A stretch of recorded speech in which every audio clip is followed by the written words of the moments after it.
Respected విష్ణుదేవ్జీ, అదేవిధంగా 11 గంటలకు మన ప్రియతమ ప్రధానమంత్రి నరేంద్ర మోడీ గారు మనల్ని ఉద్దేశించి ప్రసంగిస్తారు. వారికి అదేవిధంగా ఇతర పెద్దలందరికీ పేరు పేరున నమస్కారాలు. చాలా పెద్ద ఎత్తున వచ్చినటువంటి పత్రికా విలేకరులకు అందరు కూడా, కెమెరామెన్లకు కూడా నేను ధన్యవాదాలు తెలియజేస్తా ఉన్నాను.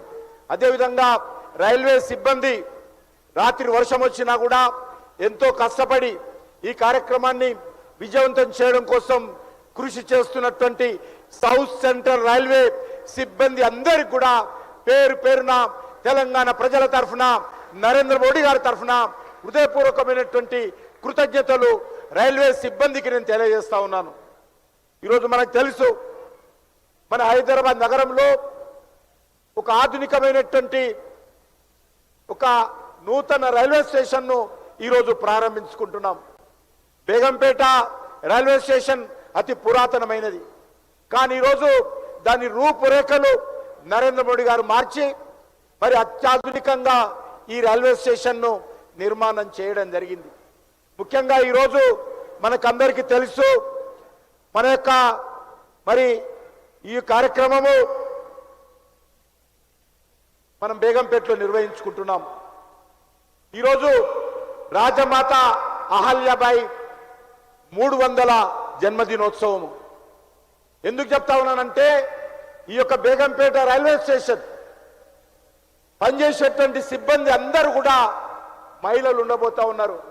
సూపరింటెండెంట్ నుంచి మొదలు పెడితే సెక్యూరిటీ వరకు, టికెట్ కౌంటర్స్ నుంచి మొదలు పెడితే అన్ని రకాలుగా ఇక్కడ మహిళలే ఈ బేగంపేట రైల్వే స్టేషన్ లో మొత్తము ప్రజలకు సేవ చేయబోతా ఉన్నారు.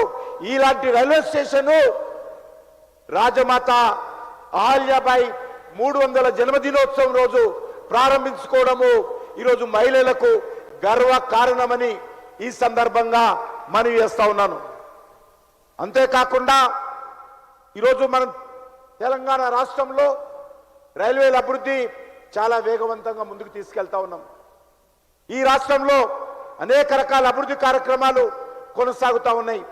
వాటిని మరింతగా ముందుకు తీసుకెళ్లేటువంటి ప్రయత్నం చేస్తూ ఉన్నాం.